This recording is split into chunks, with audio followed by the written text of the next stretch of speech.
Baik, bismillahirrahmanirrahim. Assalamualaikum warahmatullahi wabarakatuh. Alhamdulillah wa syukurillah wa la haula wa la quwata illa billah. Allahumma salli wa sallim wa barik ala sayyidina Muhammad wa ala alihi wa sahbihi ajmain amma ba'du. Senang sekali pada malam hari ini saya Imam Ratrioso kembali berkesempatan bertemu dengan para sahabat semua ya yang telah hadir. Ada Dr. Tanim, ada Pak Dimyati, ada Pak Ediansyah, ada Pak Gilang, ada Pak Lulu, ada Ibu Nina, Pak Sabit, Pak Wahyu, Pak Yanda yang telah bersedia memenuhi undangan kami di acara Imam Ratrioso Zoom Discussion ini. Syukur Alhamdulillah ini adalah edisi yang ke-43, Dr. Tanim, Pak Dimyati. Ya, mudah-mudahan kita tetap istiqomah, konsisten, bisa terus hadir dengan tujuan sebagai media berbagi ilmu, berbagi pengalaman ya. Semoga dengan itu kita diberkahi Allah dan kita mengisi masa-masa pandemi ini untuk saling menguatkan ya, membuat narasi-narasi yang positif sehingga kita bisa terus bersemangat dan tegar menghadapi tantangan-tantangan yang terjadi di sekitar kita. Baik, Bapak Ibu, sahabat-sahabat semua, pada edisi kali yang ke-43 ini kita punya tema pengorbanan dan kematian yang dirindu Tuhan. Ya, ini bahasanya agak puitis sedikit gitu. Yang pertama tentu berkaitan dengan ya 2 hari lagi kita akan kita memasuki Idul Adha, kita akan sholat Idul Adha, kemudian hari-hari tasyrik ya, di mana kita akan menselebrasi bagaimana mengorbankan pengorbanan ya yang disimbolisasi oleh sholat Idul Adha dan berkorban hewan kurban ya, yang secara pengetahuan umum kita belajar dari kisah Nabi Ibrahim dan Nabi Ismail. Yang kedua tentunya berkaitan dengan kondisi kita hari ini, ya, di masa pandemi ini yang pada 2 bulan terakhir, khususnya sebulan terakhir, berita duka terus berdatangan di antara kita ya. Kita baca melalui WhatsApp kita ya. Kita tidak pernah menyangka sahabat kita yang 2-3 hari lalu masih berkabar dengan kita, apa kabar, Mas Bro lagi apa, Ustadz lagi apa, Bapak lagi apa, tiba-tiba kita baca berita innalillahi wa inna ilaihi raji'un. Ya. Banyak sekali ya tokoh-tokoh, ulama, mungkin dari semua profesi ya, pejabat, pemimpin, buruh, hampir dari semua bidang kehidupan telah ada ya, ada yang mendahului kita. Nah, ini tentunya sebuah keprihatinan dan kita berupaya untuk mencoba untuk saling menguatkan pastinya. Yang kedua adalah kita ingin mencoba untuk mempersepsi ulang lagi tentang makna kematian yang secara umum kita hayati sebagai sesuatu yang menakutkan, sesuatu yang menyeramkan, dan apakah kita siap atau tidak jika kita harus menghadapinya. Sedangkan berita-berita itu langsung ada di hadapan kita. Sebagai sebuah sharing saja, saya sebagai psikolog belum lama ini juga ada klien yang secara spesifik langsung menyampaikan kepada saya, Pak Imam, dengan tangisannya begitu, saya sangat takut untuk mati. Dia bercerita sambil berurai air mata, saya sangat takut untuk mati, dan kondisi dia ketika itu sedang isoman gitu ya, positif COVID hari kelima begitu. Dia menyampaikan ketakutannya karena bersamaan dengan itu, jadi dia punya kawan yang satu angkatan, maksudnya satu teman sekolah dan satu angkatan sama-sama positifnya begitu, sama-sama positif COVID-nya sudah mendahului begitu. Nah, dia sangat takut sekali kalau apa yang terjadi di temannya itu juga terjadi pada dirinya, yaitu meninggal. Nah, ini Maka malam hari ini kita coba ingin mengurai kembali ya tentang makna kematian, makna pengorbanan, dan harapan kita sesuai dengan tema malam hari ini adalah bagaimana kita bisa menyikapi pengorbanan dan kematian itu seperti halnya yang diinginkan, seperti halnya yang dirindukan dan dicintai oleh Tuhan. Jadi mungkin aspek-aspek spiritual akan lebih banyak kita bahas pada malam hari ini. Untuk itu kita telah hadir di tengah-tengah kita ya dua narasumber kita yang super sekali. Yang pertama adalah Dr. Tanim Nawawi. Ya. Beliau adalah dokter yang kebetulan yang juga bertugas sudah cukup lama di Wisma Atlet ya. Kita akan dengarkan bagaimana tinjauan dari sisi medis. Nah, sebagai sebuah nilai plus, Dr. Tanim ini adalah alumni Gontor. Ya, ini adik kelas saya, alumni tahun 2008. Jadi dokter ya insya Allah punya perspektif lain dari sisi Islamnya. Jadi ada nilai plusnya nih. Nanti kita diskusi dengan beliau. Lalu narasumber kedua kita adalah Ustadz kita yang tidak asing lagi, Ustadz Dimyati Hanani. Beliau selain seorang ustadz, seorang dai, juga seorang guru, juga seorang praktisi hipnosis. Nah, mungkin nanti kita akan mendengarkan ya, tinjauan persepsi tentang kematian ya dari multi ilmu ya, multidisiplin ilmu, dari spiritualnya bisa, dari Islamnya bisa, dari hipnosisnya bisa, ya, atau bahkan dari sisi pendidikan. Baik, saya kira itu sebagai sebuah prolog ya. Langsung saja kepada narasumber pertama kita, Dr. Tanim. Dipersilakan untuk menyampaikan pendapat ataupun presentasinya jika memang ada. Kepada beliau, Dr. Tanim, waktu dan tempat dipersilakan. Terima kasih atas waktu.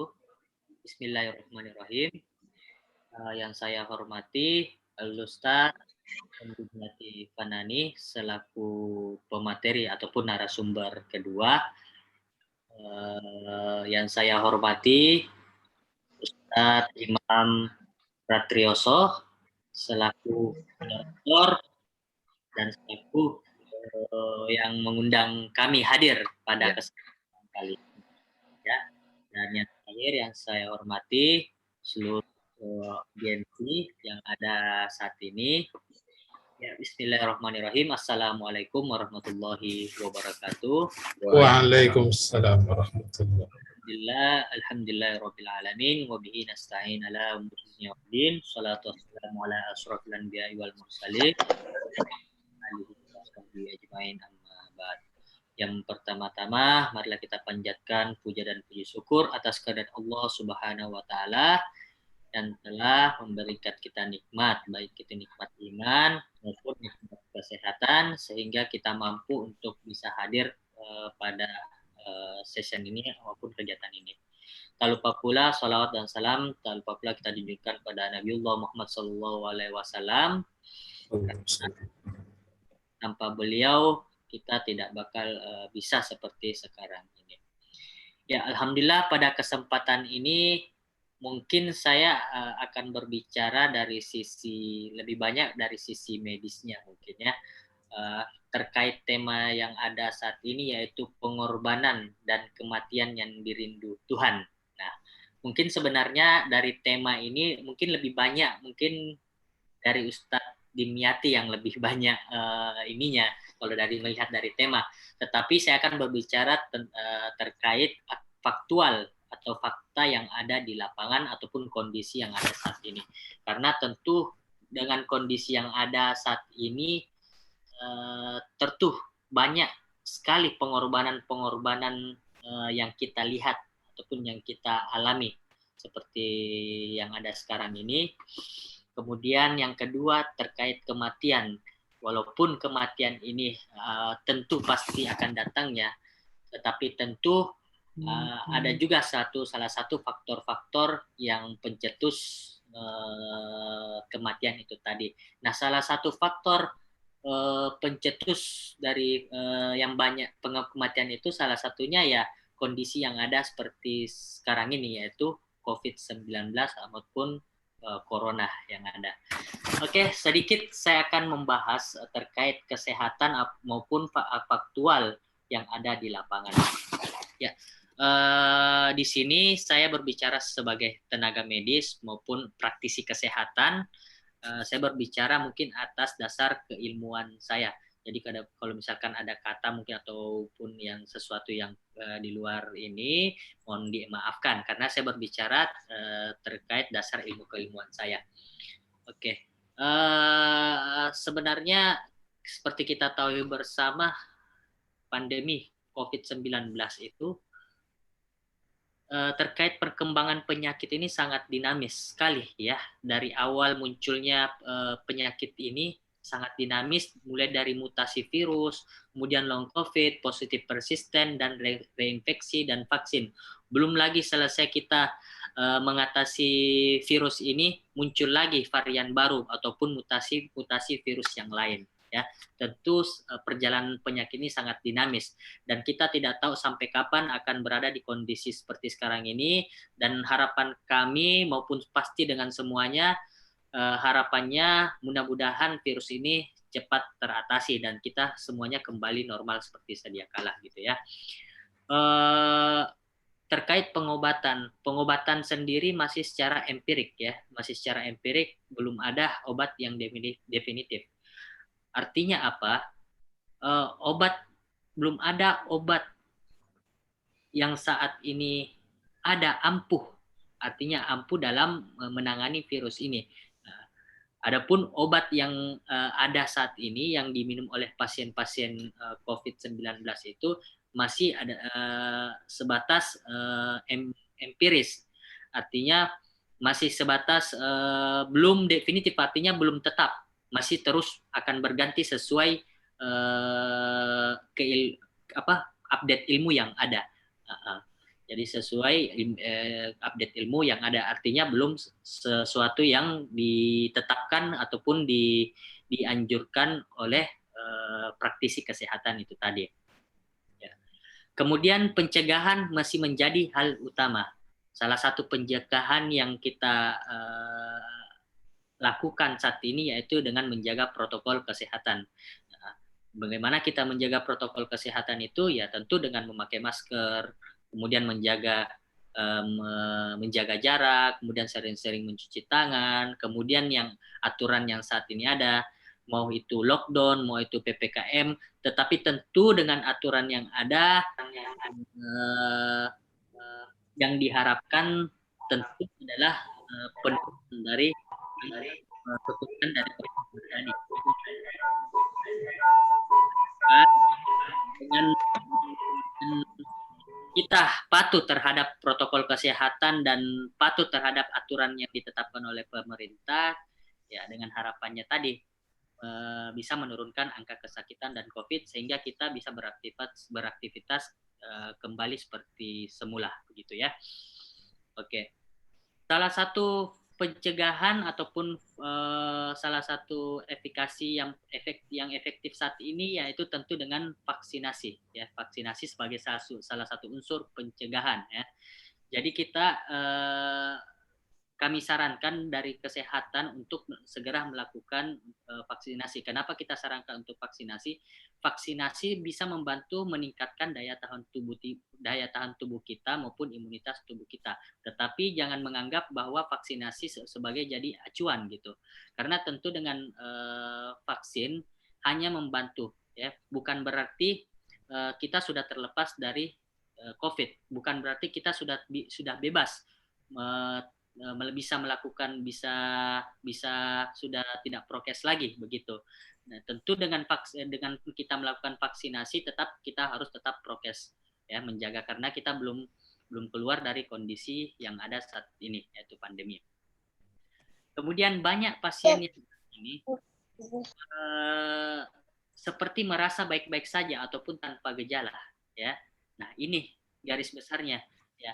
Mereka merasa tidak ada gejala, kemudian pulang ke rumah, kemudian di rumah ada orang tua di rumah, kemudian anak kecil, kemudian istri yang sedang hamil dan sebagainya. Nah, ini salah satu faktor resiko yang bisa menyebabkan penularan ataupun klaster. Kalau biasa kita sebut klaster. Nah, inilah yang disebut klaster karena mungkin dia merasa tidak ada gejala, tidak ada sesuatu apapun, tapi pada kenyataannya dia sudah membawa virus. Nah, kemudian pulang tanpa melakukan prokes kesehatan, tidak mandi setelah pulang dari rumah, kemudian tidak mencuci tangan, kemudian bersentuhan dengan sanak keluarga. Nah, tentu yang ini yang kita sangat hindari. Karena tentu penyebaran klaster-klaster inilah yang paling banyak yang terjadi di masyarakat sekarang ini, gitu ya. Penyebab COVID seperti kita ketahui disebabkan oleh SARS-CoV-2 ataupun virus yang bermuncul berawal dari China.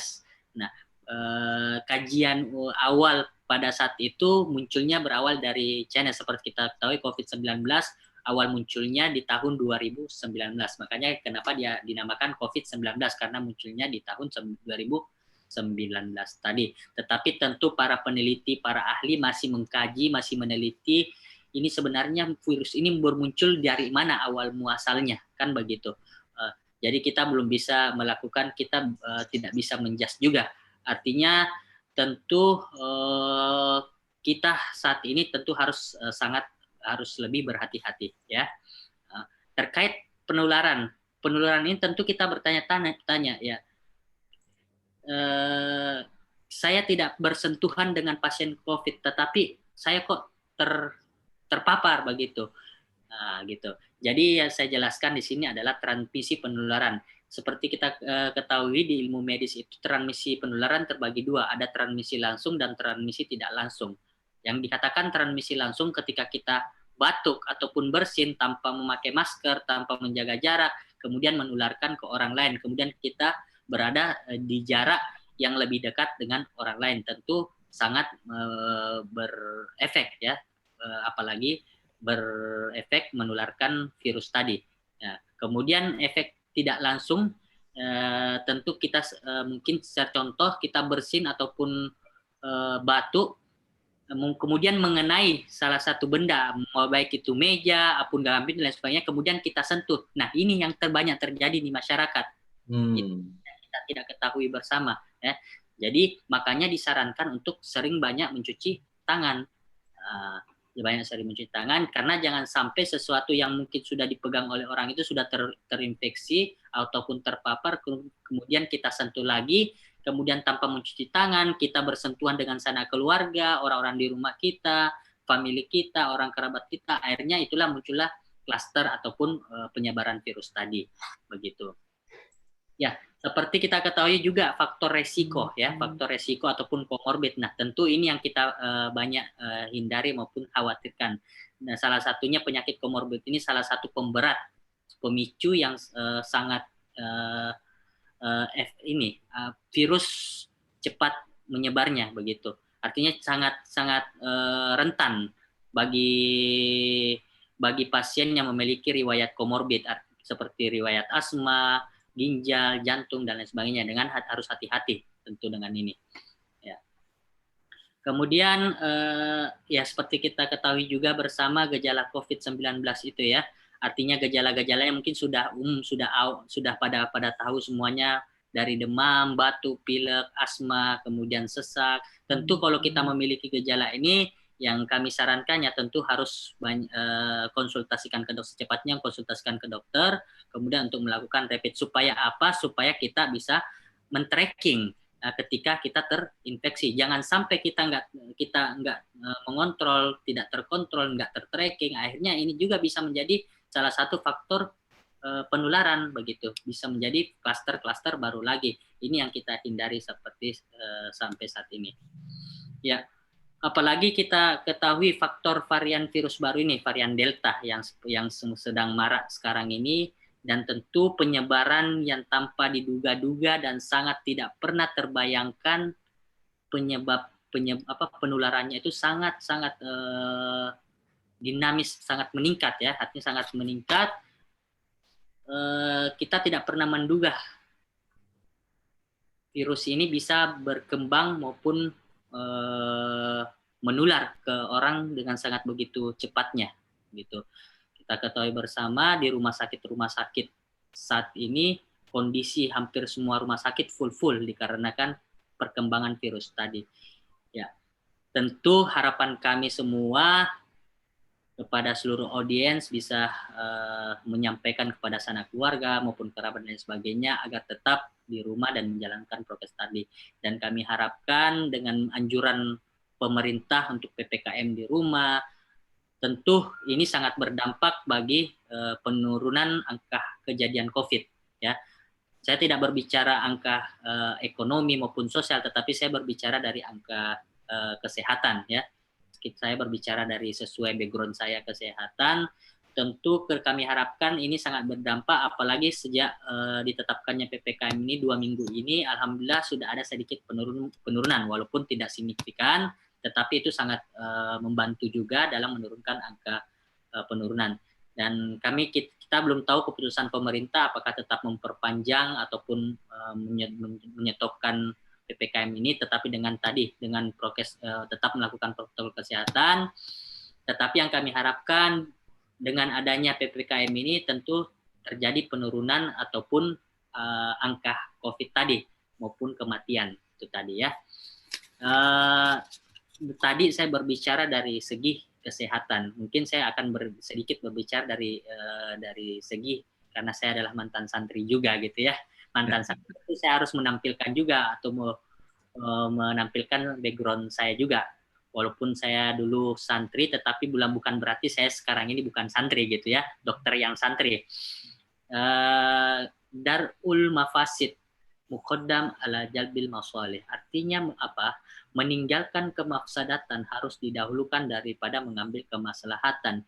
Jadi tidak kita menghindari kemafsadatan itu sebagai suatu pahala juga. Artinya pahala apa?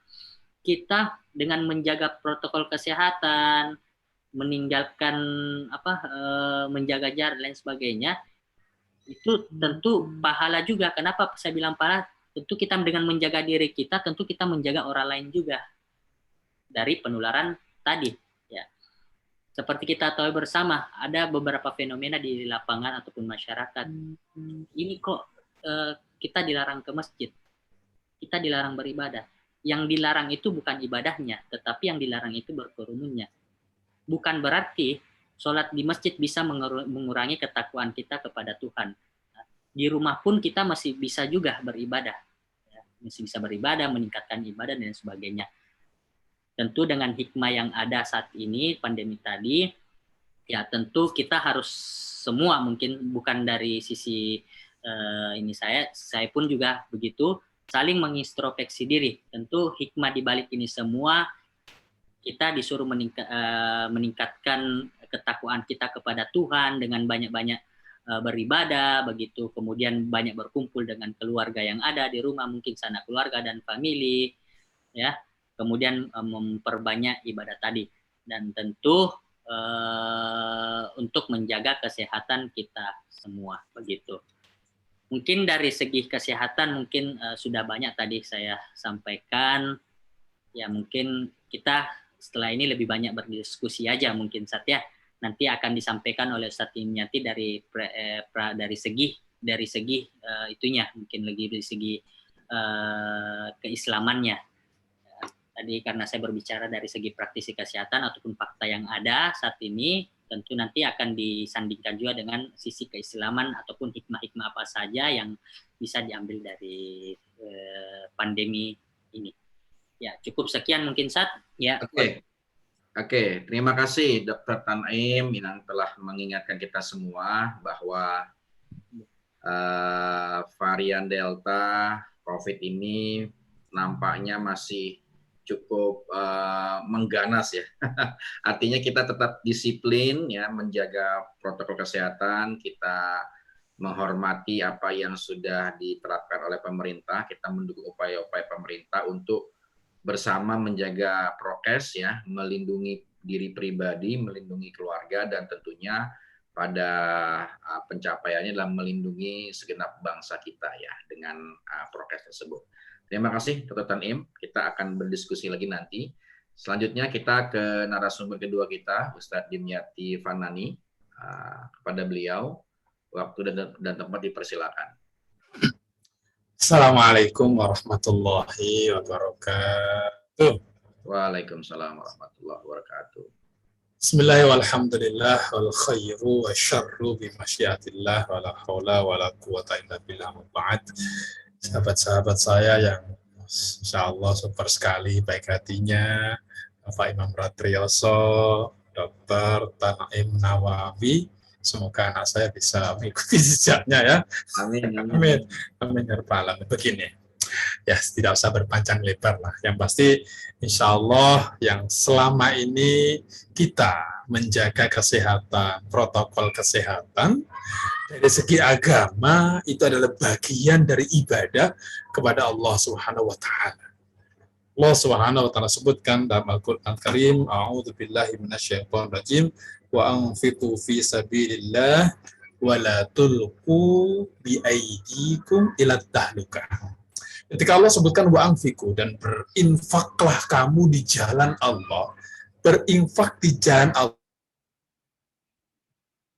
kalimat setelahnya adalah wala tulqu, dan jangan jatuhkan dirimu dalam kerusakan. Nah, saya seringkali sampaikan di khutbah itu, kalau kereta api ini sedang lewat sekenceng-kencengnya, haram seseorang berdiri di atas rel, haram. Berdiri di atas rel boleh, nggak dilarang, tapi manakala tidak ada kereta lewat. Kalau ada kereta lewat, haram kita berdiri di atas rel. Ketika ada pandemi seperti ini, dengan niat yang benar, menggunakan masker, menjaga jarak, mencuci tangan, bagian dari kita, bukan hanya menjaga diri kita, menjaga kesehatan sahabat-sahabat kita yang lain, menjaga kesehatan orang tua kita, guru kita, murid kita. Amanah Allah itu orang mengiranya istri anak. Amanah yang paling besar ya tubuh kita ini, yang menjadi saksi di akhirat nanti. Berjalan kita ke masjid, bernafas. Kalau kita menyanyiakan hidung kita, tangan kita, kaki kita, bagian daripada kita, apa istilahnya, menjauhi bersyukur ya. Jadi semacam kayak menantang begitu. Ini kan berbeda posisinya. Terkadang kalimat yang sama, tetapi ketika mengandung unsur yang berbeda dalam segi agama itu kan seperti itu.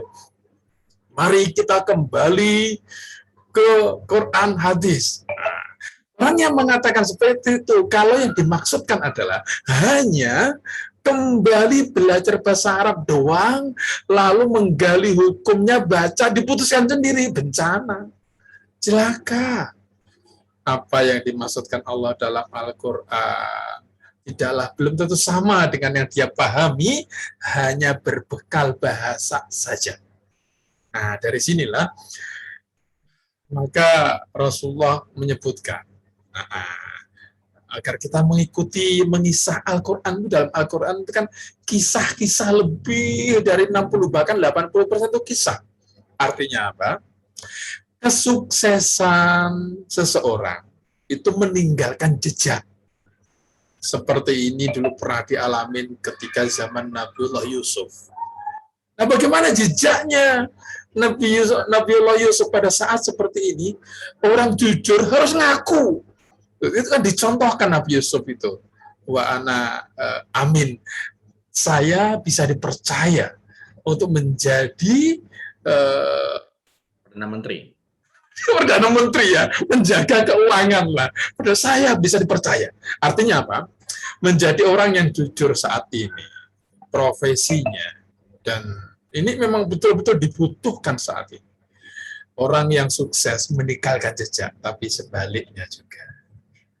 Orang yang celaka, orang yang abai protokol itu. Lihat orang-orang yang sudah lebih dahulu itu. Itu kan kita bisa lihat jejak-jejaknya. Jadi ketika dari sini Pak Dokter, saya termasuk penyintas Pak Dokter. Subhanallah. Iya, tahun kemarin. Saya baru tahu. Iya, dulu kan pernah diumumkan di Pak Mario itu, sahabat kita juga pernah jadi penyintas ini ya. Tahun, subhanallah, tahun kemarin hampir mirip seperti ini. Sehabis sholat Idul Adha, sehabis saya khutbah. Tahun kemarin, semua itu lihat. Tahun kemarin itu kan hari raya Idul Adha itu hari Jumat. Tuh, pagi saya berangkat khutbah nggak pakai masker, masya Allah itu sampai di tempat Pak ada masker Pak saya nggak bawa, itu kan nggak enak dilihat jamaah kan gitu. Tapi dari perjalanan dari rumah ke tempat itu kan jauh, itu di masjid perumahan listrik di masya Allah Bekasi itu kan agak jauh. Siangnya khutbah lagi. Subhanallah. Iya. Nah, selepas itu saya panitia khutbah Jumat, Sabtu, Minggu, Senin dan sudah nggak bisa masuk sekolah karena sakit. Nah, tetapi saat itu kan tidak ada istilah kita pergi swab atau bagaimana. Dan istri saya, Pak Dokter, istri saya kerja di Prodia, Pak Dokter. Subhanallah. Suatu ketika Prodia ini mereka di swab semuanya. Istri saya bagian yang positif. Allahu Akbar. Maka saran semua teman-temannya, suaminya disuruh swab, Bu Tri gitu. Nah, dengan pelan-pelan istri saya tanya ke saya, ayah swab mau pokoknya nggak bayar ya, gratis ya. Terkadang itu seperti itu ya kita ini. Biaya kesehatan kita kayaknya lebih, harusnya kan nggak seperti itu. Ya memang ketika itu kemudian mendapatkan fasilitas.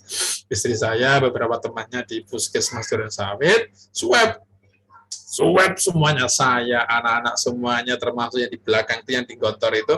Alhamdulillah semuanya saya, anak-anak saya, semuanya positif. Masya Allah, saya, anak saya, semuanya positif. Ya Allah. Itu saya tahunya di akhir Agustus. Padahal tadi saya di awal Agustus sudah sakit. Dari berat badan 85 turun dari 75. Subhanallah. 2 kilo ya? Iya, makan nggak bisa. Tapi yang saya rasakan memang sesak napas ya. Sholat itu Allah Akbar, Fatihah itu Bismillahirrahmanirrahim. Habis napas saya. Alhamdulillah, habis. Habis loh, ini kok napas pendek sekali, kenapa? Tapi itu belum tahu kalau sakit. Iya. Ya, di akhir-akhir Agustus, gara-gara istri swab terus swab, dinyatakan positif. Itu pada kondisi saya sudah mulai lega. Nafas sudah enak, badan sudah makan, sudah bisa. Itu sebelumnya makan nggak bisa, Pak. Makan muntah. Yang sekarang kan Delta ini kan juga termasuk pencernaan, Pak Dokter katanya ya. Iya, makan muntah pokoknya. Itu sudah mulai seger, sudah mulai enak, baru tahu kalau positif. Dalam hati akhirnya kan, wah jangan-jangan dari kemarin itu saya itu. Karena dari kemarin diputuskan bukan ini, hanya ini, apa namanya, yang sakit, saya lupa nama sakitnya itu ya. Sakit apa itu, demam, bukan demam ya. Hampir satu lagi yang bukan tipes tuh, apa Pak Dokter itu? DBD. DBD betul, DBD. Itu akhirnya saya banyak mengobatinya dari terapi hipnoterapi saya sendiri.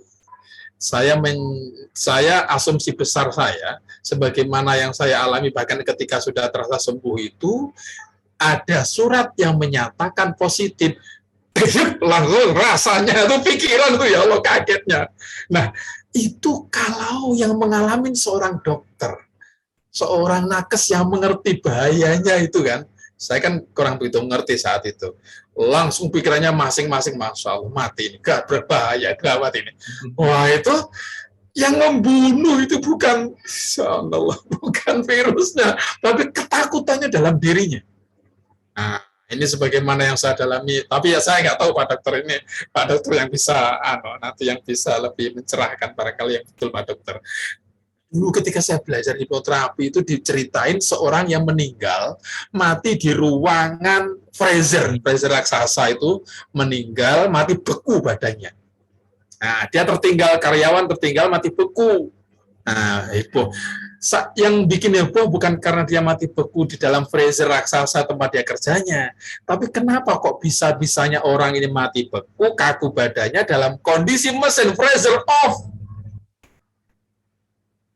Jadi mesin pendinginnya nggak nyala, tetapi dia tetap mati beku. Nah, terus punya secara hipnoterapis, dia selalu mengulang-ulang mati, saya mati, kaku beku. Nah, apapun yang diucapkan lewat mulut kita, diulang-ulang, direpetisi, maka akan diikuti oleh tubuh kita dan dijadikan sebuah realita.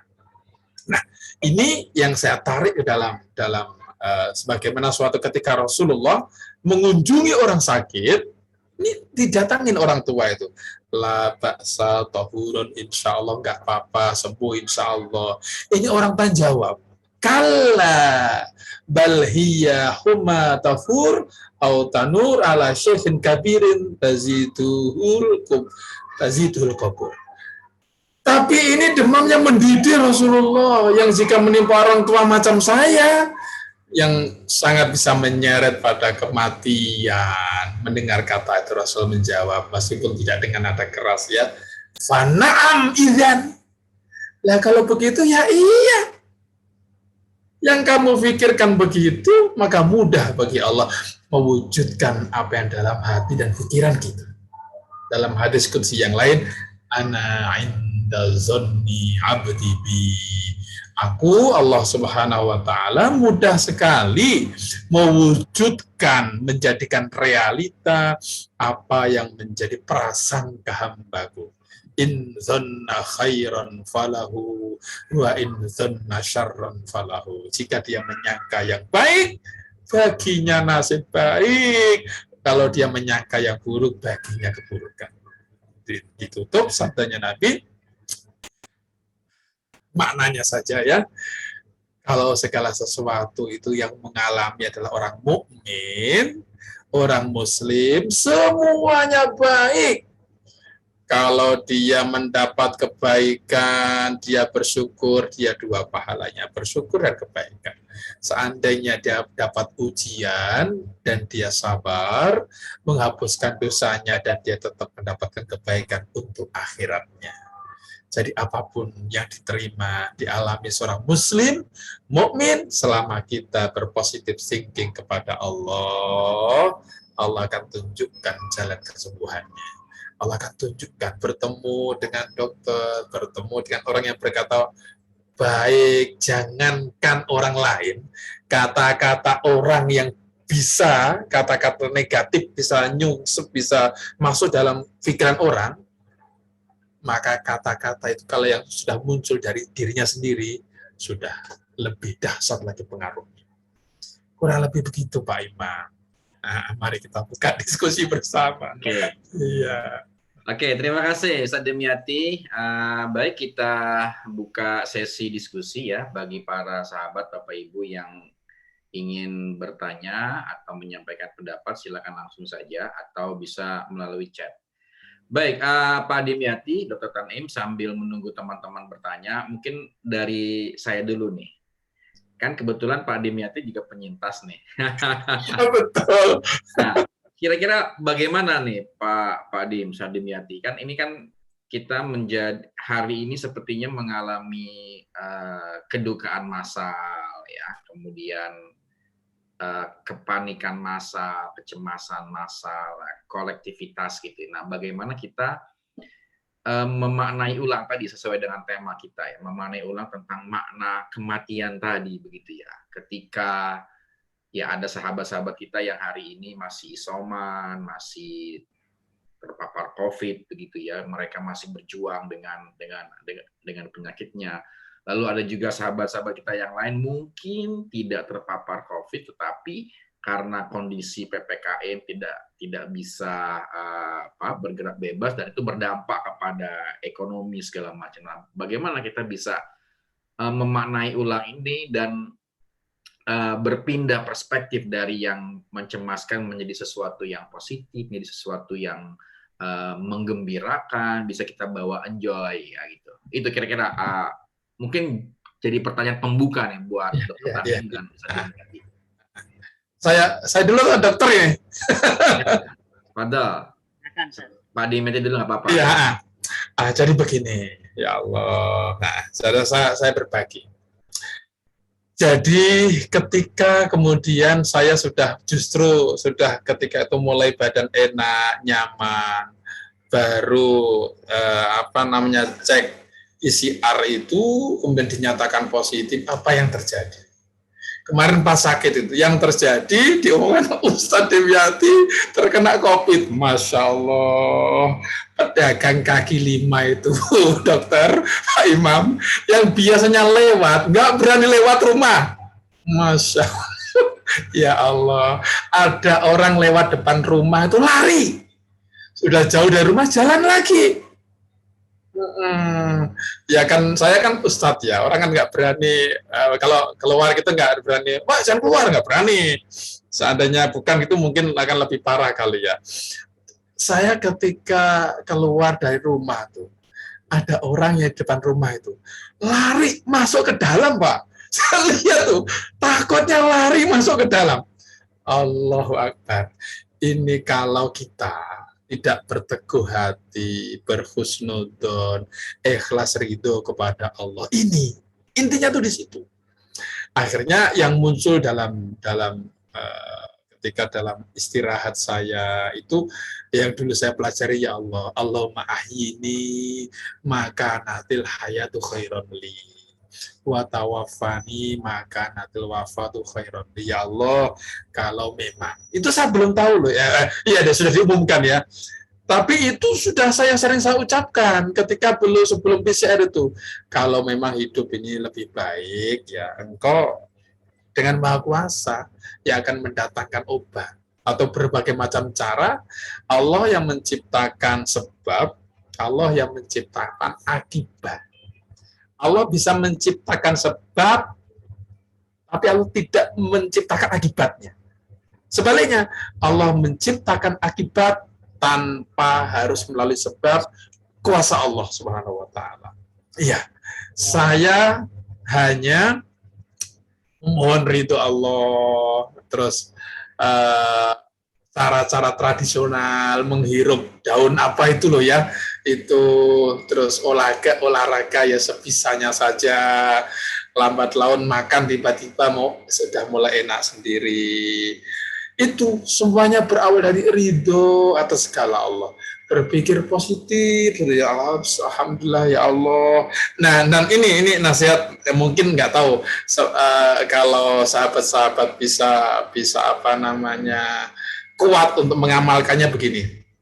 Jadi sesakit apapun kita, ketika bangun tidur, yang kita ucapkan apa? Alhamdulillah, terima kasih ya Allah, saya sehat hari ini, terima kasih ya Allah. Realitanya kan sakit, tetapi saya mengucapkan itu. Alhamdulillah ya Allah, hari ini saya lebih baik, lebih sehat dari kemarin, meskipun realitanya tidak seperti itu. Karena ini yang saya ajarkan setiap kali saya ada training saya di hipnotis itu, the power of jeplak saya sebutnya. Kekuatan kita ngomong, realita itu bisa menjadi kalah kalau tiap hari kita ucapkan sesuatu walaupun nggak sesuai dengan realita, itu diucapin terus. Alhamdulillah, terima kasih ya Allah, saya sudah semakin sehat. Terima kasih ya Allah. Udah itu aja. Saya tidak tahu realitanya bagaimana. Nah itu, mencapai ridha Allah dengan cara seperti itu, yang biasanya saya tidak pernah mengaji. Jadi itu saya gunakan, subhanallah, itu ketika sakit itu, jadi mengulangi kembali murojaah hafalan tuh Pak Imam. Hafalan juz-juz berapa yang sudah lama nggak dibaca, saya ulangi lagi, jadi hafal kembali, itu lancar kembali, begitu mencari ridho Allah. Jadi kalau kita ibaratnya, kalau orang pulang kampung itu kan berani pulang kampung, senang, bangga pulang kampung, karena kita ada sesuatu yang akan bisa kita tunjukkan di kampung kita. Nah, itu ibaratnya kalau pulang kampung ya. Ada orang yang nggak pengen pulang, Ada orang yang nggak berani pulang kampung, ada. Karena di kampungnya namanya sudah cemar, dia tidak punya bekal. Nah, pulang kampung ini kita ibaratkan kita kembali kepada Allah. Kalau kita menghiasi diri dengan amal soleh, yakin orang yang seperti itu tidak takut kematian, nggak takut. Menghiasi diri dengan amal soleh, tidak mengambil haknya orang lain, kita istri kita pun sayang karena kita suami yang mencintainya, bertanggung jawab, anak-anak kita sayang, kita tidak, insya Allah yang seperti itu orang nggak takut. Yang takut malah orang-orang sehat-sehat di sampingnya. Oh, kebanyakan kali saya nih Pak Imam beri kesempatan Dokter Fatin. Bagus Pak, itu poin yang penting ya, artinya keikhlasan, kemudian kalau kita terbiasa dengan amal soleh, insya Allah kematian itu tidak menakutkan lagi ya, bahkan seperti halnya kita pulang kampung ya, dengan kesadaran bahwa ya dunia ini adalah stasiun yang hanya dilewati dan kita harus tiba di stasiun terakhir, itu adalah kampung halaman kita yaitu akhirat. Saya kira itu bisa menjadi poin penting Pak, bagaimana kita menghayati kematian ini ya, baik yang dialami oleh sanak famili kita, sahabat-sahabat kita, atau bahkan mungkin kematian kita sendiri, yaitu mesti kita hayati sebagai sebuah the journey ya, perjalanan untuk kembali pulang kampung. Sehingga dengan itu kita tidak perlu takut gitu ya, bahkan tidak seperti yang tadi Pak Dim disampaikan, tidak sampai meninggal seperti di freezer yang ternyata sedang off tadi ya. Oke, Pak Dimyati. Baik, Dr. Tani mungkin akan menambahkan pendapat Pak Dimyati. Ya, sedikit mungkin saya tambahkan, kalau kita berbicara dari segi dampak ekonomi maupun apalah gitu ya, tentu sangat berdampak. Ya. Tetapi dari kita kalau berbicara dari segi kesehatan, tentu kalau kita sudah sakit, ya tentu kita sudah nggak bisa apa-apa lagi begitu ya. Dalam kondisi sakit, dalam kondisi terbaring dan lain sebagainya, tidak bisa ngapa-ngapain, tentu kita mau mencari rezeki pun, mau mencari sesuatu pun tentu akan terhambat begitu dengan kondisi kita yang sedang sakit. Kemudian tentu Tuhan pun, Allah pun memberikan kita cobaan, tentu atas dasar ada batasannya gitu, atas sesuai kemampuan kita begitu ya. Jadi kita ambil dari segi positifnya aja, mudah-mudahan dengan kondisi yang ada saat ini kita ambil nilai positifnya, tentu dengan meningkatkan ketakwaan kepada Tuhan seperti yang dijelaskan tadi Ustadz Dimyati, meningkatkan ketakwaan, kita mengintrospeksi diri kita agar tentu lebih mawas diri, agar lebih berhati-hati, menjaga kesehatan dan lain sebagainya. Karena Tuhan pun sudah menakdirkan apa yang kita jalani saat ini begitu mungkin ya. Dan salah satu yang patut kita syukuri, kita masih diberi kesehatan. Kita ambil nilai segi positifnya aja. Begitu mungkin, Sir. Baik, Dr. Tan Em ya, ini poin penting juga, takdir ya, artinya bahwa apa yang sudah terjadi dan apa yang akan terjadi sudah menjadi garis ya, garis nasib suratan takdir kita ya, kita harus memandangnya dengan kacamata yang lebih positif ya. Itu juga bisa lebih menenangkan ya, sehingga sepertinya kita siap gitu. Artinya yang terburuk yang akan terjadi itu semua atas izin Allah, dan selalu akan ada pesan-pesan kebaikan di sana. Di samping juga keyakinan kita bahwa semua pasti ada batasnya, gitu kan.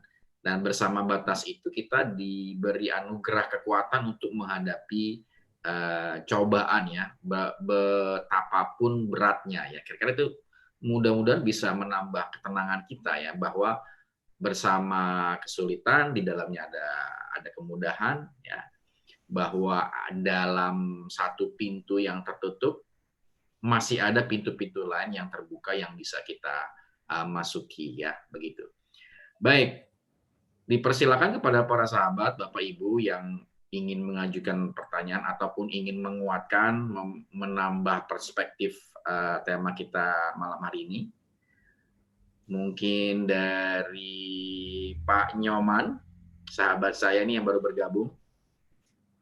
Pak Nyoman bisa menyampaikan pendapatnya atau ada pertanyaan, Pak Nyoman? Ya, terima kasih. Assalamualaikum warahmatullahi wabarakatuh, Bapak-Bapak. Waalaikumsalam. Ya, ini kebetulan nih Pak Ustadz Imam, kebetulan Pak Ustadz Damyati ini dapat salam dari anak saya nih Pak Ustadz. Oh, Iya. Pas saya lagi Zoom, anak saya lewat. Lah itu guru saya tuh ya gitu. Namanya Cahya. Ya, salam. Aldo. Oh, ya. Iya, Pak Guru. Ya, cukup menarik nih. Ulasannya cukup menarik, Pak Imam. Mungkin nanti saya lewat chat aja ya, Pak ya. oh Saya boleh. cuma mendengarkan, kebetulan tadi ada testimoni dari Pak Ustadz Gemiati yang begitu menurut saya cukup terharu, Pak ya. Dengan konteksnya waktu itu tahun 2020 ya, Pak ya. Iya, tahun kemarin.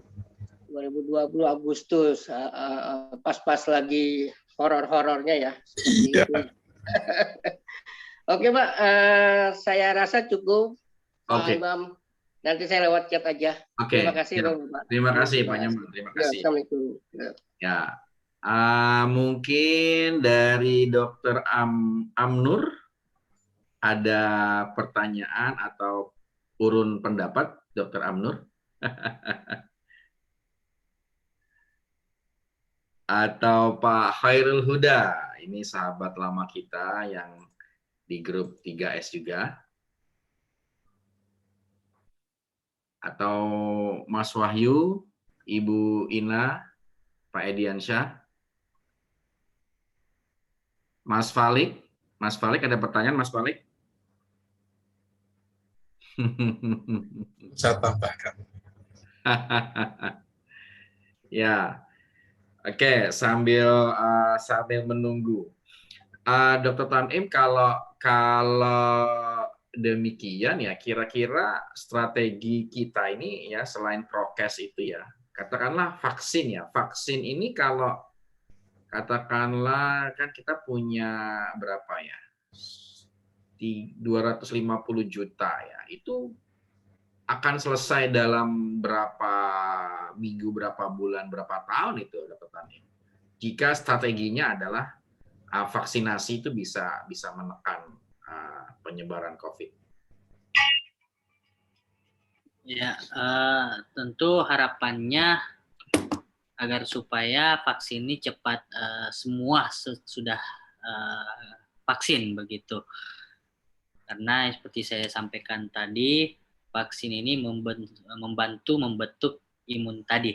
Ya, karena tentu dengan semuanya tervaksin, maka terbentuklah yang dikatakan herd immunity tadi. Tanpa meratanya vaksin ini belum sesuai target yang ada, tentu herd immunity tidak bakal terbentuk begitu mungkin saat. Nah, harapannya ya supaya target dari pemerintah itu cepat terlaksana agar supaya rakyat dan masyarakat sudah semua tervaksin begitu. Ya, kalau target kita nggak bisa menargetkan begitu, karena ini kan dinamika yang ada di lapangan juga, apalagi kita dihadapkan juga dengan isu-isu ataupun informasi-informasi yang kurang valid, hoax dan lain sebagainya. Tentu salah satu salah satu penghambat begitu faktor mungkin bisa meratanya ataupun terjadinya vaksin ini begitu. Ya. Kalau dari varian vaksinnya sendiri, dokter, AstraZeneca, Sinovac, kemudian yang akan datang nih Pfizer sama Moderna ya, itu atau bahkan Nusantara sendiri itu tingkat efektivitasnya ya overall ini ya cukup memadai ya untuk menekan tadi. Kalau daripada fungsi efikasi hampir semua efikasinya sama lah begitu. Dan intinya apa? Bahwasanya vaksin ini secara fungsi meningkatkan kekebalan daya tahan tubuh kita. Intinya sama, semua sama. Mungkin dari segi itunya yang berbeda ya, mungkin cuman merek dagangnya aja. Ada Moderna, ada Pfizer, ada Sinovac, ada AstraZeneca. Tapi secara ini fungsi semuanya sama begitu mungkin. Ya, oke. Banyak juga di kalangan masyarakat maupun ini membanding-bandingkan terkait itu. Dan saya ini sarankan ya kalau ini sama sih semuanya fungsinya. Sama ya, oke ya. Ya. Pak Dimyati sudah divaksin? Sudah. Sudah. Iya. Saya juga sudah, alhamdulillah. Anak saya juga sudah. Jadi setelah jadi penyintas tuh malah dicari orang karena dicari. Apa itu? Darahnya malah. Betul. Akhirnya saya donor tuh. Ya.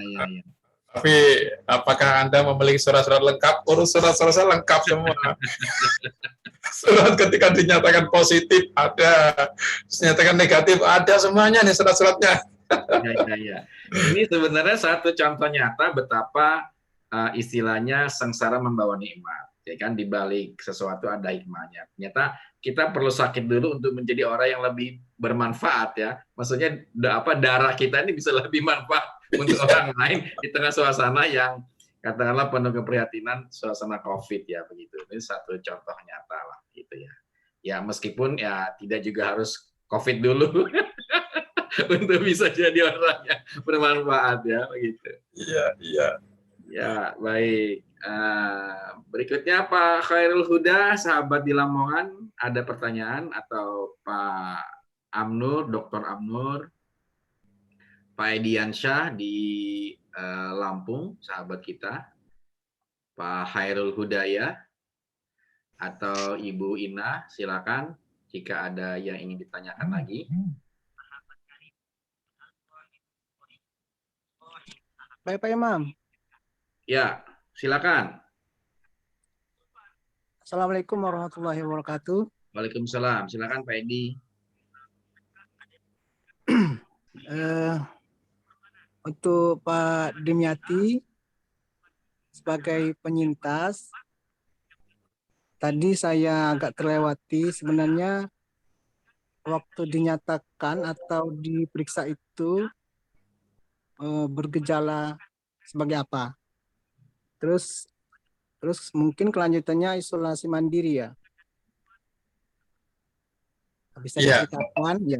Isolasi mandiri artinya mungkin gejala ringan ya. Berat juga Pak. Berat tetapi isolasi. Kalau berat biasanya di rumah sakit Pak. Iya. Selesaikan dulu apa pertanyaannya sudah, nanti saya jawab. Ya. Itu pertanyaannya. Diulang lagi maksud saya kan. Iya. Terus untuk Dokter Tanaim, akan setelah terjadinya gelombang kedua di India itu, Ebola itu varian yang Delta itu kan. Setelah itu kan saya kurang mengikuti perkembangan varian-varian ini, tapi setelah kesini kan sudah timbul banyak itu variannya. Dan varian itu dinamakan semuanya bahasa Latin ya. Dan juga itu penemuan varian-varian itu apakah memang sudah melewati hasil pemeriksaan yang langsung sudah bisa dijelaskan ke publik atau masih dalam tahap proses? Karena akan terus berkembang dan juga akan membuat masyarakat was-was juga bahwa setelah varian ini apakah dengan vaksin yang ada efektif, sedangkan vaksin yang lama belum juga efektif untuk, karena kan sifatnya sebagai pencegahan. Dan juga kita yang sudah pernah divaksin dengan yang lama, dengan munculnya varian ini apakah efektif ya? Apakah kita bisa terhindar setelah kita mengikuti skala prokes? Bahkan yang di kejadian tempat kami juga sekarang lagi melonjak ini Pak. Karena di daerah kami beberapa hari ini mungkin kami akan mendekati zona merah kembali. Hmm. Dan mungkin tapi maksud saya karena daerah kami akan mengadakan ulang tahun kabupaten, rencana setelah ulang tahun itu akan diterapkan PPKM. Ya. Tetapi PPKM ini masih ada dalam waktu 2 minggu lagi acara ulang tahun tersebut.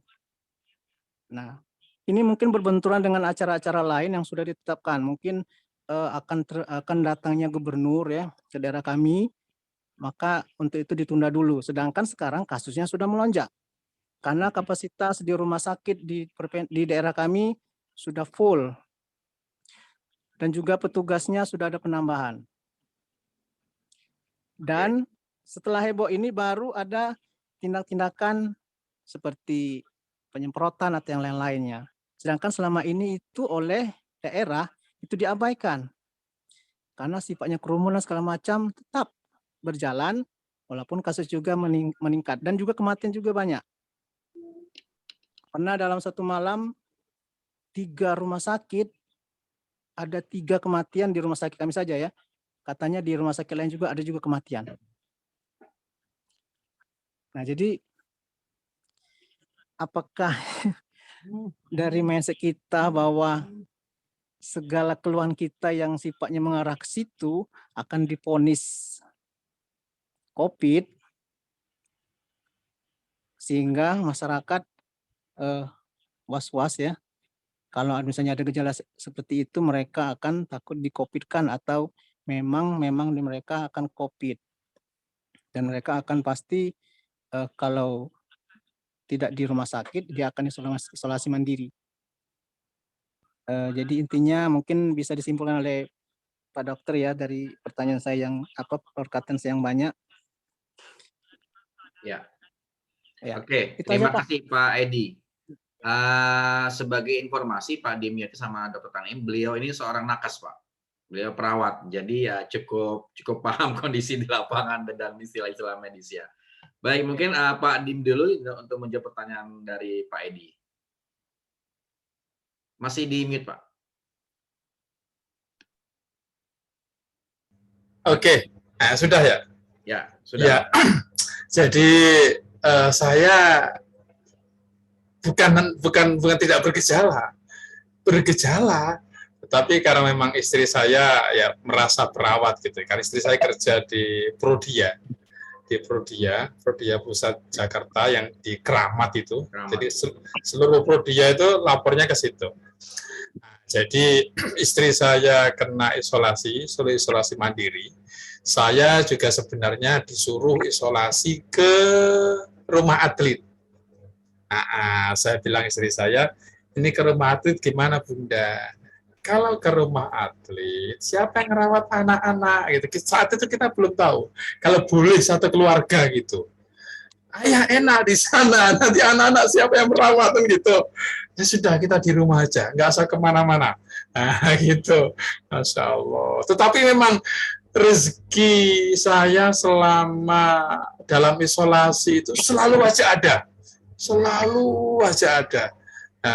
Dari pihak tempat saya kerja, mengirimkan obat, mengirimkan bantuan yang jumlahnya juga lumayan ya, separuh gaji gitu ya. Iya, tetangga-tetangga yang kemarin ketepatan ketika saya belum dinyatakan itu ada yang meninggal, saya memimpin doa di situ. Ketika kemudian saya dinyatakan itu, dia tetap mensupport gitu ya. Ya tidak semuanya lari kayak tadi ya, yang pedagang kaki lima lari, yang nggak mengerti ya lari kabur gitu ya, memang seperti itu. Tapi masih banyak juga yang perhatian. Itu saya bukan hanya napas ya, napas tuh kalau sholat susah, kalau tidur pasti nggak bisa nyenyak. Entah kenapa nanti tiba-tiba di otak itu rasanya kayak mikir keras gitu. Ada sesuatu yang datang itu mengganggu gitu sampai ya karena saya terapis ya. Saya bilang ke otak saya, otakku, aku perintahkan kamu stop. Udah, tidak usah ikutin apa yang masuk itu, biarkan saja. Aku ikhlas, aku ridho, sudah ya berhenti. Nah, jadi pokoknya segala macam terapis-terapis saya gunakan untuk diri saya sendiri. Setelah itu 2 minggu berikutnya kan dicek lagi di puskesmas itu. Saya harapan saya negatif, belum, masih positif. Loh, coba itu 2 minggu lagi, cek lagi. Masih positif, Pak Imam. Ya. Sampai ketiga saya bilang ke dokternya, Bu dokter, saya dibantu dong, ini saya mau cek lagi, insya Allah saya sudah sehat, ini yang ketiga. Sampai Bu dokternya di puskesmas Madrasah Sahabat ini, Pak Ustadz ini yang terakhir Pak Ustadz ya, karena jatahnya harusnya udah nggak boleh, jatahnya yang lain juga yang harus di PCR. Nah, Pak Ustadz kalau mau cek yang mandiri, berarti kan bayar tuh 900.000. Udah, ini yang terakhir Pak Ustadz ya. Ya, yang terakhir saya ke sana. Terakhir, insya Allah sudah negatif gitu kan saya bilang. Nah, beberapa hari keluar positif juga, Masya Allah. Jadi positif itu sampai 3 kali masih ya. Iya. Tapi karena kita ya sekolah kan juga libur, anak-anak pokoknya nggak usah kemana-mana, ya menghirup daun apa sih, daun salam atau daun apa itu loh, pokoknya sabar aja sampai kemudian sudah nggak, batuk sudah betul-betul nggak ada, nafas sudah betul-betul nyaman, olahraga kalau lari sendiri di rumah itu lari sudah bisa, awalnya 5 menit, nggak berhenti 10 menit, ya udah nggak berhenti itu sudah lancar, sudah ke sekolah, diminta sama kepala sekolah, Pak Ustadz minta surat keterangan sudah bisa bersosialisasi dengan masyarakat. Ya, kemudian saya WA ke dokter itu, Bu dokter minta surat ya, itu sudah lama, entah berapa minggu itu setelah yang ketiganya itu dinyatakan itu. Dokternya ternyata lupa. Bukannya sudah dikasih, Pak Ustadz? Belum dikasih. Nah, habis itu langsung dikasih. Setelah itu baru nama saya di kecamatan itu sudah hijau, sudah nggak merah lagi. Iya, sudah diputihkan, tetapi sekolah belum mau nerima. Sekolah dilaporkan ke pemilik yayasan, kita harus hati-hati dulu. Pak Demnya harus dicek PCR lagi gitu. Ya udah nggak apa-apa, nanti yang biayai sekolah. Nah ini yang saya tunggu. Ada yang membiayai. Udah nanti report apa, semuanya ditanggung sekolah. Nah, saya kemudian itu di November cek di Prodia, alhamdulillah sudah dinyatakan negatif. Iya, sebenarnya saya harus pergi ke rumah atlet, tetapi karena saya memohon untuk diizinkan di rumah, saya sampaikan di rumah ada yang merawat istri saya. Istri saya adalah orang laborat ya, jadi insya Allah bisa gitu ya. Bisa, alhamdulillah ternyata juga bisa.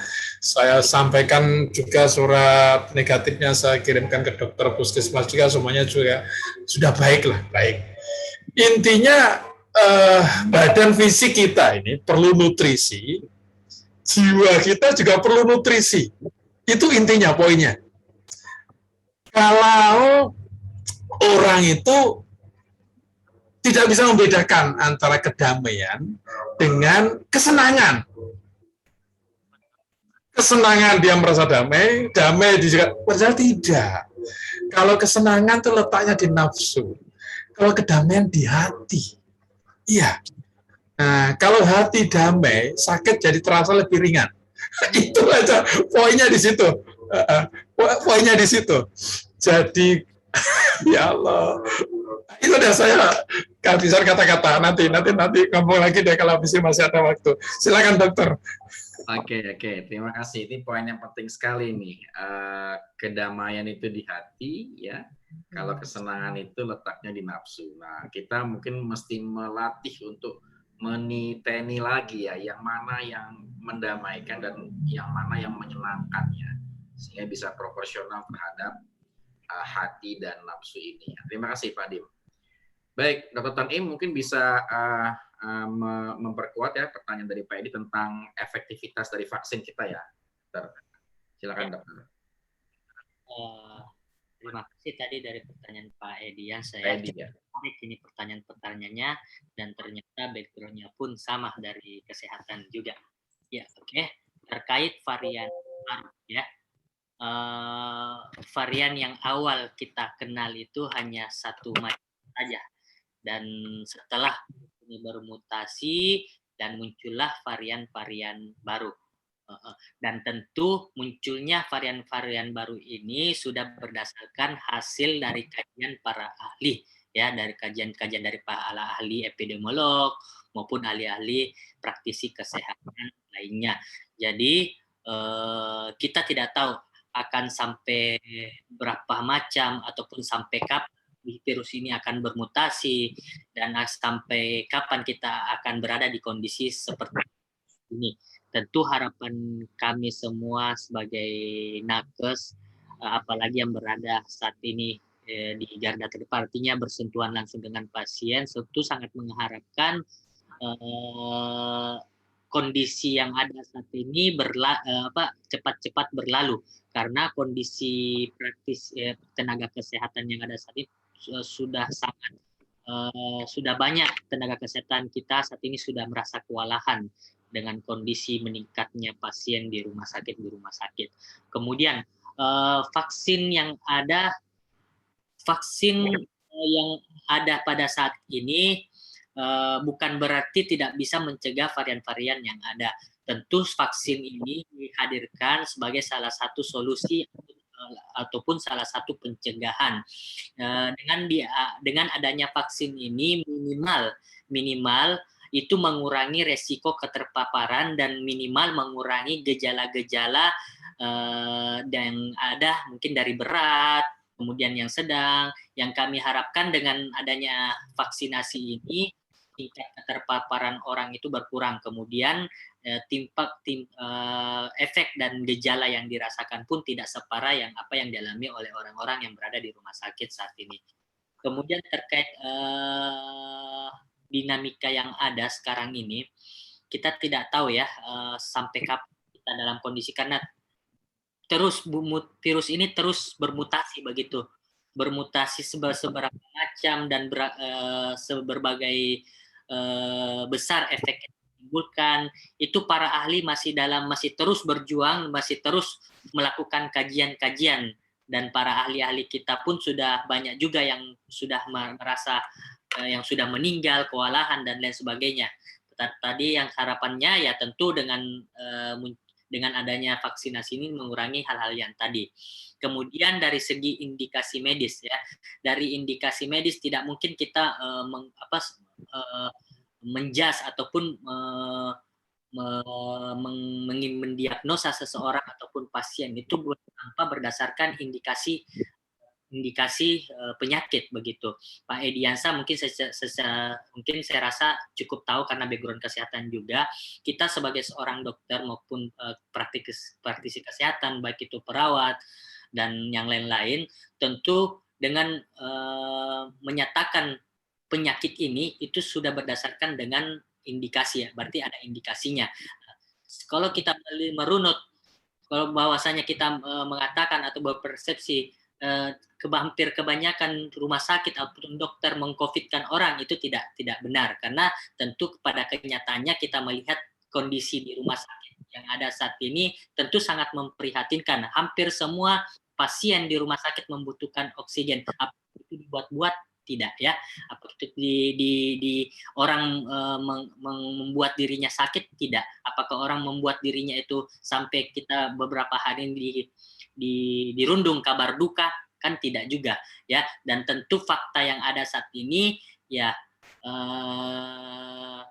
kita melihat fakta bahwasanya tentu virus ini betul-betul ada dan sangat berefek pada kondisi kesehatan kita. Tentu dengan kita memawas diri, mengintrospeksi diri kita agar supaya tetap di rumah saja dan menjaga prokes kesehatan, itulah salah satu upaya bisa membantu tenaga kesehatan yang berjuang di rumah sakit saat ini. Begitu mungkin, Sat. Ya. Ya, semoga bisa menjawab ya Pak Edi. Ya, artinya vaksin ini ya betapapun dengan keterbatasan tetap dia cukup efektif ya sebagai apa ya, zat dasar dari varian-varian yang akan muncul nantinya. Paling tidak mereka yang sudah divaksin akan punya daya tahan ya sehingga ketika terpapar tidak apa dampak destruktifnya tidak terlalu bekerja ya, dan begitu. Baik, terima kasih dokter, terima kasih Pak Edi. Kita masih punya waktu, silakan jika masih ada yang ingin bertanya. Mungkin Pak Tri yang baru bergabung, meskipun baru bergabung, tapi mungkin sudah menyiapkan pertanyaan mungkin. Oke, Assalamualaikum warahmatullahi wabarakatuh. Waalaikumsalam. Terima kasih sekali Dr. Tanim, Dr. Amnur, Bang Imam Ratrioso, juga fasilitator kita, Bang Dimyati yang luar biasa. Mohon maaf terlambat karena banyak Zoom yang lain. Ya, jadi memang bagaimana ya menyikapi hal ini? Jelas menurut saya apapun kaidah dari pemerintah tentang kita harus bervaksin, kita harus menjaga prokes dan sebagainya, memang harus kita ikutin sepenuh hati, sejiwa raga, istilahnya seperti itu.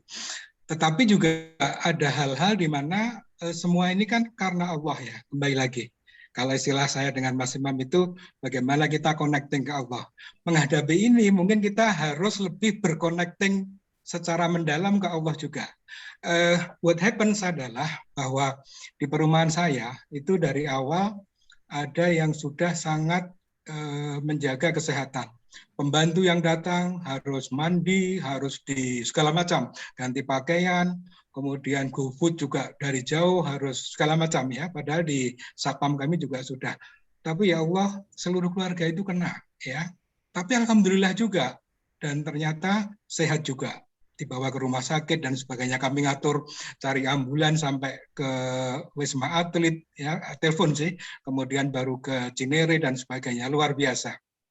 Ada juga yang istilahnya itu kembali lagi ya, awalnya itu hanya mengantar, kemudian pulang tidak apa-apa, kemudian terasa nggak enak, mamanya masuk, kemudian yang satu lagi kakaknya masuk juga sampai dengan dipanggil Allah dan tidak tahu, ibu itu tidak tahu kalau sama-sama di sebelahan tapi sudah dipanggil oleh Allah. Ini juga luar biasa gitu.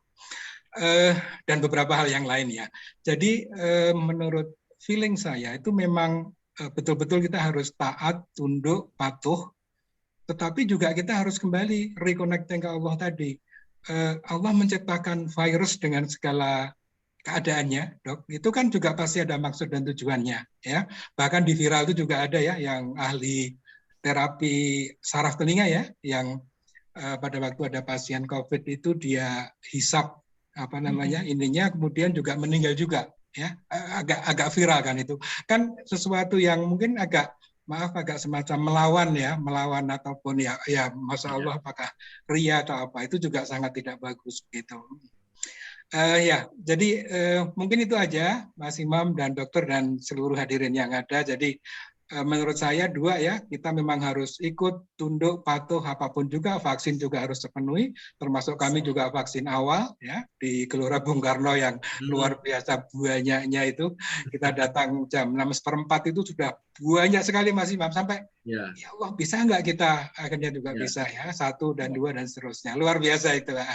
Itu seperti itu. Kemudian ya kembali lagi ke Allah dan Allah lagi. Mudah-mudahan kita semua selalu diingatkan untuk hal seperti itu, termasuk dokter kita dan para nakes. Mari kita sama-sama doakan agar betul-betul bisa sehat, selamat, berjuang untuk manusia, kemanusiaan, dan itu merupakan ibadah yang luar biasa. Saya kira itu. Mohon maaf. Terima kasih. Assalamualaikum warahmatullahi wabarakatuh.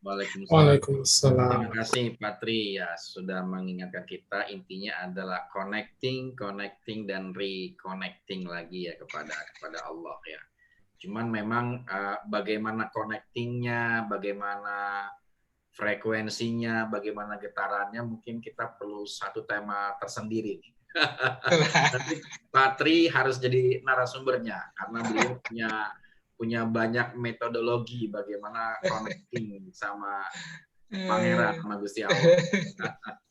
Insya Allah. Baik, silakan para sahabat, Bapak Ibu, jika masih ada yang ingin bertanya, saya masih membuka waktu. Barangkali yang Pak Sabit, ini Pak Sabit atau Pak Hairul Hudaya, atau Ibu Ina, barangkali ada komentar.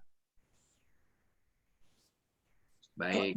Mungkin saya tanya sedikit, Mas Imam, Oke. mumpung ada dokter itu. Dok, Silakan. kalau kita amati ya di beberapa negara ya, itu ada di bagian Amerika yang betul-betul sudah free. Kemudian di Australia, di New Zealand juga sudah. Kemudian di Nepal itu awalnya juga sama sekali tidak terjangkit gitu ya. Sedangkan di India seperti itu. Nah, itu sebetulnya real condition atau enggak ya, Dok ya? Dan mungkin apakah memang begitu atau bagian dari mungkin media tidak memberitahukannya secara ketat atau kira-kira bagaimana? Terima kasih sedikit ya. Ya, mungkin tadi di awal sudah saya sampaikan, jelaskan bahwa kondisi yang kita lihat saat ini, baik itu di Amerika, Eropa, dan lain, tentu hal ini saya rasa semua sama mengalami dampak dari pandemi Corona itu sendiri. Nah, seperti yang kita lihat yang ada kayak Euro, mungkin kemarin kita melihat bola sudah tidak ada yang memakai masker dan apa. Tapi ingat kemarin ada himbauan dari WHO, ternyata setelah dari itu menimbulkan klaster baru lagi. Menimbulkan klaster baru lagi, artinya apa? Baik negara berkembang, negara maju mau apapun itu tidak tidak lepas dari kondisi yang ada saat ini. Walaupun sudah ditekan, walaupun sudah terjadi penurunan, tetapi kita tidak boleh abai juga dengan prokes yang ada, ya. Jadi harus kita masih kondisi pandemi, belum lepas dari kondisi saat ini. Jadi itu tadi kita masih harus tetap melakukan prokes diri dengan apa tadi, pakai masker, menjaga jarak. Tentu dengan hal-hal ini kita taati, tentu efek penularan yang ada tentu akan bisa dikendalikan dan terkontrol. Jangan sampai kita melakukan sesuatu itu bisa berdampak lagi nanti seperti yang terjadi di Euro kemarin itu. Ternyata setelah dari situ, setelah dikaji oleh WHO, ternyata setelah itu memunculkan klaster baru varian Delta. Jadi meningkat lagi mereka di sana. Begitu mungkin, Pak. Ya, terima kasih. Kita masih dalam kondisi yang sama, belum semua ini, hampir semua negara masih sama kondisi dengan yang ada di Indonesia saat ini. Ya. Terima kasih, Dok. Ya. Oke, ya semoga dengan itu mestinya menjadi secara positif, jadi berita gembira ya bahwa ini global, ini masalah global ya. You are not alone begitu ya. Itu semoga bisa menjadi semangat buat kita bersama bahwa ya semua manusia di dunia tanpa terkecuali di negara manapun menghadapi situasi yang sama. Baik, saya kira kita sudah sampai di penghujung waktu. Mungkin dari Pak Dimyati dan Dr. Tanim ada kalimat terakhir yang menjadi summary dari diskusi kita pada malam hari ini kepada para sahabat kita. Silakan Pak Dimyati dulu, silakan. Bismillahirrahmanirrahim, sahabat-sahabat semuanya. Jadi kalau kita memperhatikan nutrisi bagi jasad lahir kita, badan kita juga tidak boleh abai. Artinya harus adil. Badan, tubuh kita perlu nutrisi, maka jiwa kita juga perlu nutrisi. Badan bisa sakit, jiwa juga bisa sakit. Nah, bahkan sakitnya jiwa tidak menunggu corona, lebih cepat bisa menjadikan jasad yang lahir ini cepat mati. Iya, bahkan ulama menyebutkan orang hidup ada yang seperti mayat berjalan. Karena apa? Kedatangannya tidak menjadikan orang lain merasa nyaman, kehadirannya dimanapun bikin orang resah. Nah, seperti ini harus diobati. Obatnya adalah berkumpul dengan orang-orang yang soleh, dia berhenti mengedarkan hoax Ini harus latihan, harus dipaksa untuk menghentikan hoax.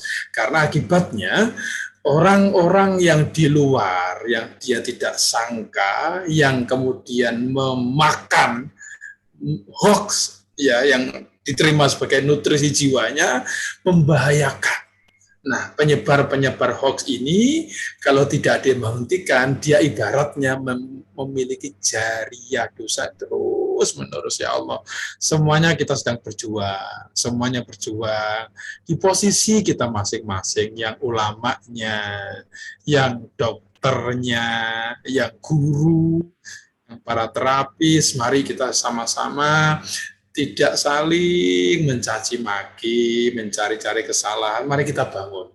Rumah itu tidak bisa kita dirikan dengan baik kalau yang satu beli genteng, yang satu ngancurin batanya, satu beli pasir, yang satu malah ngerobohin tiangnya. Ini nggak selesai-selesai. Sama kita saling rukun, ya begitu saja.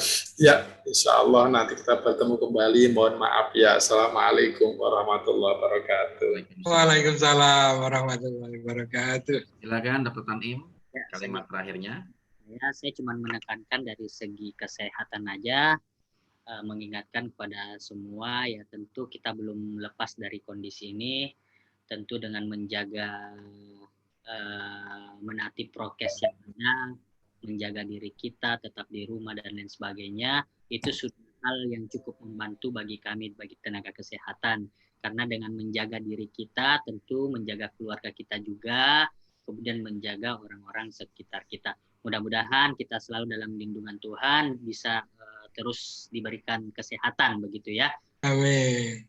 Ya, itu harapannya kondisi yang ada saat ini cepat hilang begitu, sehingga kita mampu dan bisa kembali beraktivitas seperti normal. Insyaallah, amin. Oke, terima kasih Dr. Tanim, terima kasih Pak Dimyati, para sahabat semua, Pak Tri, Pak Wahyu, Ibu Nina, Pak Edi, Pak Huda, Pak Nyoman, Pak Hairul Hudayat, dan Dr. Amnur. Terima kasih atas partisipasinya. Semoga diskusi kita pada malam hari ini membawa pencerahan ya, dan bisa menguatkan kita semua untuk menjaga nutrisi kita ya, nutrisi tubuh, nutrisi jiwa, nutrisi pikiran ya, agar selalu positif dan kita bisa connecting kepada Allah. Oke. Sekali demikian, kurang lebihnya mohon maaf bila ada kata-kata yang kurang berkenan. Kita jumpa lagi minggu depan dengan tema lain yang sama menariknya. Baik, Assalamualaikum warahmatullahi wabarakatuh. Waalaikumsalam warahmatullahi wabarakatuh. Terima kasih Mas Imam, Dokter, semuanya jaga sehat. Pak Diansa, semuanya, Pak Nyoman. Terima kasih. Terima kasih. Sampai jumpa lagi. Assalamualaikum. Thank you. Assalamualaikum. Salam.